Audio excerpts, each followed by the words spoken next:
Assalamualaikum warahmatullahi wabarakatuh.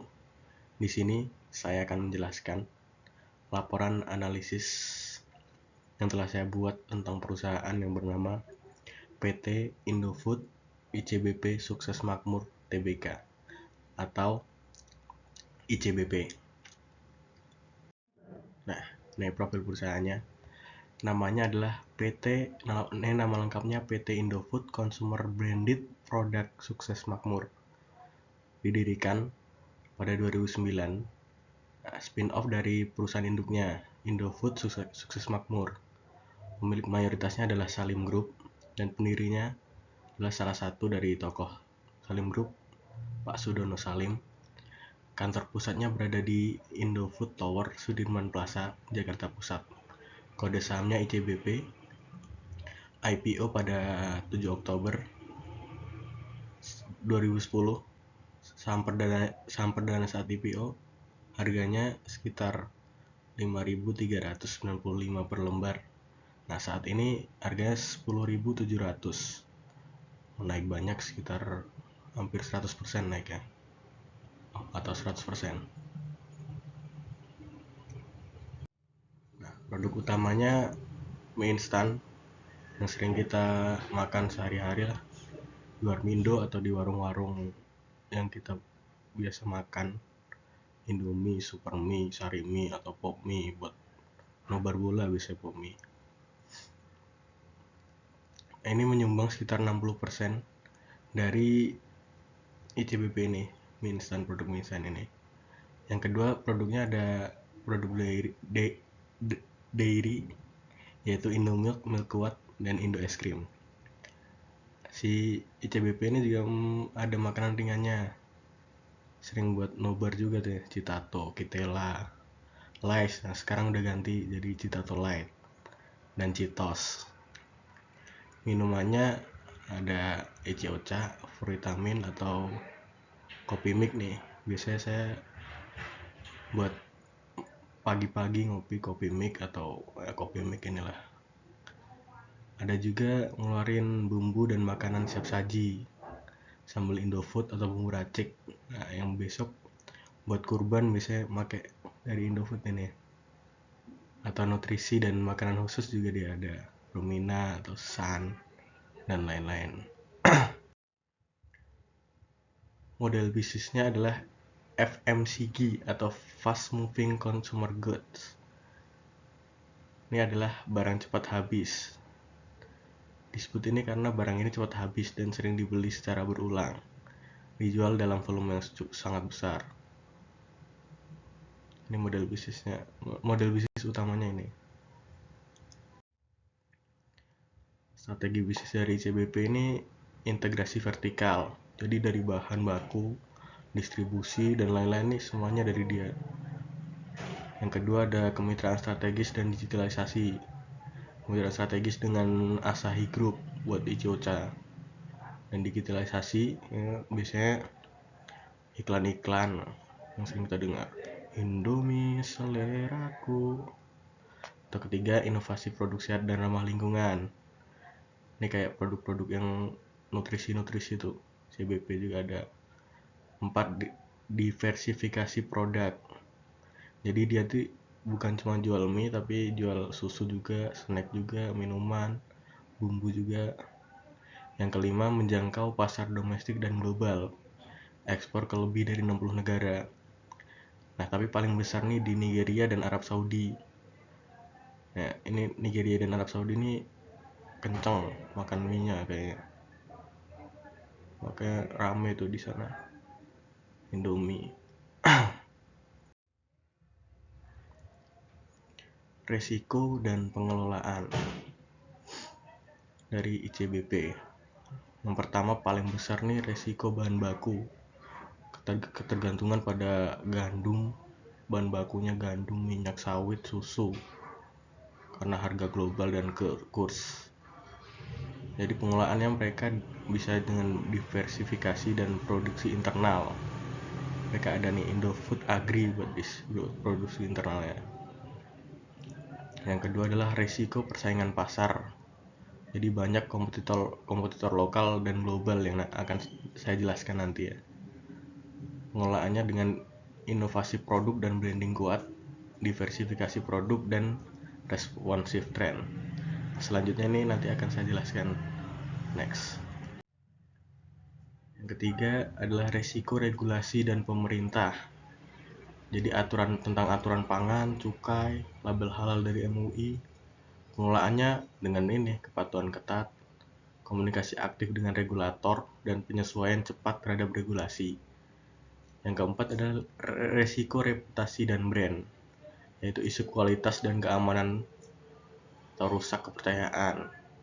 Dikelola dengan cara kontrol kualitas dengan ketat, tim manajemen krisis, komunikasi transparan, dan kampanye loyalitas. Nah ini nih pesaingnya di level domestik. Yang pertama Wings Group dengan mie sedapnya dan Top Coffee-nya. Ya, pesaing kuat di mie instan dan kopi saset. Kelebihannya kuat di harga murah. Mie sedap sama Indomie kayaknya murahan mie sedap ya. Distribusi luas dan pemasaran digital yang agresif. Nah di sini posisi CBP gimana nih? Indomie tetap unggul lah jelas sama mie sedap secara nasional. Tapi kalau di masyarakat bawah kayaknya mie sedap lebih masif lah orang-orang yang makan itu. Mayora Group dengan produknya Bang Bang dan Energen. Dia kelebihannya agresif di snack, kopi, minuman bergizi, dan ekspor. Dia juga kuat di brand awareness dan diferensiasi produk. Posisi CBP di sini kuat di kopinya dan Indominya, tapi Mayora unggul di snack dan ekspansi global. Snacknya lebih gacor Mayora. Yang ketiga pesaingnya Garuda Food dengan produknya Pilus dan Coklatos. Dia fokus ke snack anak dan remaja dan aktif di media sosial. Posisi JBP di sini punya snack, tapi Garuda Food lebih inovatif dan kekinian. Yang keempat ada ABC Presiden dengan mie ABC dan ABC Coffee. Kuat di berbagai wilayah luar Jawa, harganya lebih bersaing nih, selera pedas. Mie murah kayak ini. Posisi CBP di sini Indomie masih dominan, tapi ABC nih kuat secara harga, lebih murah dia. Masih ada lagi sih, tapi yang saya ini cuma ini aja soalnya ini paling gede. Selanjutnya pesaing level global ada Nestle dari Swiss.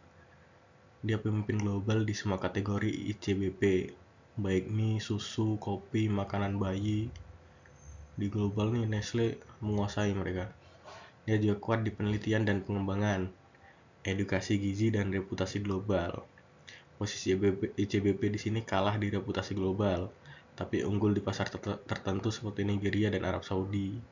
Di Nigeria dan Arab Saudi gacor nih Indominya. Yang kedua ada Nissin Foods dari Jepang. Produknya ini nih ramen sama kongguan. Pelopor mie instan global, unggul di inovasi rasa dan teknologi. Dia dominannya di Jepang, Amerika Serikat dan Eropa. Posisi CBB di sini unggul di harga, jadi lebih murah nih CBB daripada ramennya Nissin ini. Dan rasa lokal di negara berkembang kayak Afrika, Indomie lebih unggul. Yang ketiga ada Unilever dari Inggris dan Belanda. Kuat di bumbu, teh, makanan dan makanan siap saji. Fokus lingkungan dan sosial, branding global lebih kuat. Posisi JBP unggul di harga dan distribusi lokal tapi tertinggal di pasar premium. Jadi Indomie ini di pasar premium kayaknya nggak laku, lakunya di pasar-pasar biasa lah. Yang keempat ada Marukan dari Amerika Serikat dan Jepang. Pemimpin pasar di Amerika Serikat dan Amerika Latin. Unggul di efisiensi dan distribusi. Dia fokus pada produk yang praktis dan murah, kebalikan dari Unilever ini. Posisi CBP di sini masih pendatang, tapi menonjol lewat rasa khas Asianya. Maruchan ramen. Nah, di sini saya akan menjelaskan kejadian-kejadian penting perusahaan ICBP. Jadi 1982 awal berdirinya Indofood yang didirikan oleh Sudono Salim sebagai PT Panganjaya Intikusuma. Produk perdananya adalah Indomie seleraku. 1990 saja berganti nama jadi Indofood Sukses Makmur, yang tadinya PT Panganjaya Intikusuma ganti jadi Indofood Sukses Makmur. Dia transformasi jadi perusahaan makanan terpadu dari hulu ke hilir. Jadi kayaknya nih dari pembuatan, distribusi sampai dari hulu ke hilirnya nih dari Indofood ini. Yang ke 1994 IPO Indofood tapi masih INDF. Jadi induknya, IPO induknya. Tahun 2009 lahirnya ICBP, anak usaha dari INDF ini. Fokus pada mie, susu, dan makanan ringan. Yang kedua 2010 IPO-nya ICBP dengan kode saham ICBP. Digunakan untuk perluasan pabrik dan distribusi. 2011 ekspansi ekspor global. Nah, diterima luas di Timur Tengah. Dan di 2014 pabrik di Nigeria dan Arab Saudi pertama kali membuat pabrik di luar negeri nih. 2020 akuisisi Pine Hill, perusahaan luar negeri, untuk meningkatkan pendapatan ekspor dan efisiensi global. 2021 isi utang pasca akuisisi. Nah, investor khawatir atas utangnya. Dan manajemen tetap optimis dengan arus kas dan pertumbuhan EBITDA-nya. 2022 inovasi produk sehat dan ramah lingkungan. 2023 transformasi digital dan e-commerce dengan kolaborasi dengan Tokped, GoFood, Shopee, dan Amazon. 2024 Indomie menjadi ikon global, masuk pasar baru. Produk tersedia di semua minimarket dan supermarket. Nah, pertumbuhan pendapatannya dari tahun 2020 sampai 2025. Tahun 2020 tumbuh 10,3% gara-gara akuisisi Pine Hill. 2021 tumbuh 21,8%. Konsolidasi ekspor. 2022 pemulihan pasca pandemi tapi tetap tumbuh 14,1%. 2023 tumbuh tipis. 2024 tumbuh stabil. Nah, proyeksi dari DBS tumbuh 7% tahun 2025. Laba bersihnya 2020 gacor, tumbuh 30,7% padahal pandemi nih. 2021 minus 2,9%. 2022 minus lagi, tinggi nih 28,3%. 2023 plus gacor 52,4%. 2024 plus 1,3%. Proyeksi 2025 plus 13%. Duponnya 2020 net profit marginnya 14,13%. Total aset turnovernya 0,45 kali, EM-nya 2,06 kali, return on equity-nya 13,1%. Terakhir tahun 2024 net profit marginnya 9,76%, total aset turnovernya 0,58 kali, EM-nya 1,88 kali, return on equity-nya 10,6%. Nah, terakhir quotes dari Pak Jokowi. We walk the talk, not only talk the talk. Yang artinya filosofis artinya. Jadikanlah prinsip sebagai laku hidup, bukan sekedar wacana. Percayalah bahwa nilai sejati terletak pada kesesuaian antara kata dan perbuatan. Nah, terima kasih. Wassalamualaikum warahmatullahi wabarakatuh.